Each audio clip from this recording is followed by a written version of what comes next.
Hi guys, நிறைய பேர் எங்க வீட்டுக்கு எங்க அம்மா கிட்ட போய் அவங்களை மென்டல் டார்ச்சர் பண்றீங்கன்னு எனக்கு நியூஸ் வந்திருக்கு. சோ நான் இதை பேசலாம் நினைச்சிட்டு இருந்தேன், பட் பேச வைக்கிறீங்க. என்னாலதான் கடைநல்லூர் ஊரோட மானமே போகுதுன்னு பேசிட்டு இருக்கீங்க. சோ உங்க மானம் என்னங்கறத நான் சொல்லட்டுமா? நான் புர்கா ஹிஜாப்லாம் போட்டு டான்ஸ் ஆடுறேன், ஓகேவா? மற்றபடி நான் வேற எதுவும் பண்ணல. பட் ஆனா ஊருக்குள்ள என்ன நடக்குதா, 12th படிக்கிற பொண்ணை கல்யாணம் பண்ணி வச்சு 1 மாசத்துல வெட்டி அவ புருஷன் அவளை கொண்டுட்டான், அவன் ஜெயில இருக்கான். இதனால கடைநல்லூர் மானம் போகல. அப்புறம் கறி வாங்க போன குழந்தை, சின்ன குழந்தைய கறிக்கடையிலே வச்சு ரேப் பண்ணி கொண்டு துண்டு துண்டா வெட்டி போட்டு அந்த டைம்லயும் கூட கடைநல்லூரோட மானம் போகல, ஓகேவா? அப்புறம் அக்கம் பக்கம் வீடு அந்த மாதிரி இடத்துல எல்லாம் ஹஸ்பண்ட் ஃபாரினுக்கு அனுப்பிட்டு 4-5 பேரை வச்சிட்டு இருக்க அந்த மாதிரி டைம்ல கூட கடைநல்லூரோட மானம் போகல. ஸ்கூல் படிக்கிற பையனும் பொண்ணும் கசமசா பண்ணி அந்த பொண்ணு குழந்தை உண்டாயி அந்த மாதிரி டைம்ல கூட நம்மளோட கடைநல்லூர் மானம் போகல. அண்ட் ஸ்கூல் படிக்கிற பசங்களுக்கு கூல் விற்கும் போது கூட கடைநல்லூர் மானம் போகல.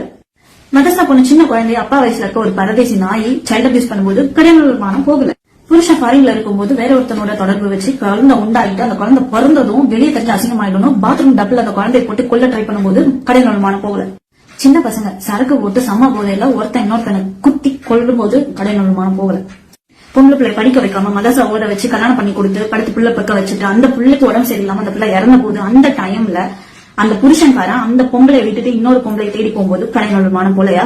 கடைநல்லூர் மானத்தினால நான் உத்தமர் பத்தி பேசுறேன். இந்த உத்தமர்கள்லாம் நான் தப்பு, என்னோட ரீல்ஸ் பாக்குறேன் பேசுறாங்களா அவங்களுக்கு தான்.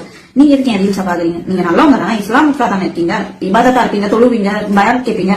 இன்ஸ்டாகிராமும் சரி, டிக்டாக்கும் சரி, எதுவா இருந்தாலும் அதோட அல்காரிதம் நீங்க எதை பாக்குறீங்களோ அதை ரிலேட்டடான வீடியோஸ் தான் வரும். அப்பயே நாங்க பார்த்தது மட்டும் இல்லாம உங்களுக்கு ஆக்சுவலி என்ன வேணும்? நான் புர்காவை கலட்டிட்டு ஆடணும், நீ உன் பார்வையை தாழ்த்திட்டு போக மாட்டேன், நீ இன்னொரு பொண்ணை போய் பாக்குறது தப்புன்னு நீ ஒத்துக்க மாட்டேன். நீ பாப்ப, ஆனா நீ பாக்கும்போது அது புர்கால இருக்கக்கூடாது, அதையும் அவுத்துட்டு ஆடணும். நீ பாப்ப, கண்டினியூ பண்ணணும். உங்களுக்கு அதுதானே வேணும். ஒரு பொண்ணை வெளியே அவளுக்கு பிடிச்சதை பண்ணானா, அவளுக்கு பிடிச்ச மாதிரி அவ இருந்தானா, அவளை செருப்பெடுத்து அடிக்கணும், அவளை சாவடிக்கணும், விடக்கூடாது. அசிங்கமா பேசுற நீங்க எப்படிப்பட்டவங்கன்னு உங்க உள் மனசு கேட்டு பாருங்க. ஏன்னா எத்தனை வருஷத்துக்கு பொண்ணுங்களை அடிமைப்படுத்தி அவ படிச்சாலும் கல்யாணம் பண்ணிக்கணும், குழந்தை பெற்று கொடுக்குற மிஷின் அந்த மாதிரி எவ்வளவு நாளைக்கு யூஸ் பண்ணீங்க. பேரண்ட்ஸ் அங்கேயும் சொத்து தர மாட்டாங்க, கல்யாணம் பண்றவங்க சொத்து தர மாட்டான். ஆனா வாழ்க்கை ஃபுல்லா அவங்களை வேலை வாங்கி அழிச்சு லவ் எல்லாம் கிடையாதுங்க, இதுக்கு பேரே வேற.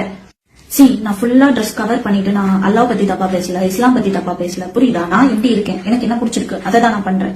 ஆனா இதை நீங்க ரிலீஜியஸா மாத்தி அதுல ஒரு கலவரத்தை கொண்டு மத்தவங்களை கஷ்டப்படுத்தணும்னு நினைக்கிற உங்க மைண்ட் செட்டை மாத்துங்க. முடிஞ்ச வரை 4 பேருக்கு நல்லது பண்ணு, எல்லாரையும் லவ் பண்ணு, நல்லவனா வாழ்ந்தீங்கன்னா செத்ததுக்கு அப்புறமும் இதுவா இருக்கும். சோ உன் வேலையை நீ பாரு, என் வேலையை நான் பாத்துக்கிறேன். அல்லாஹ் பிளஸ் யூ.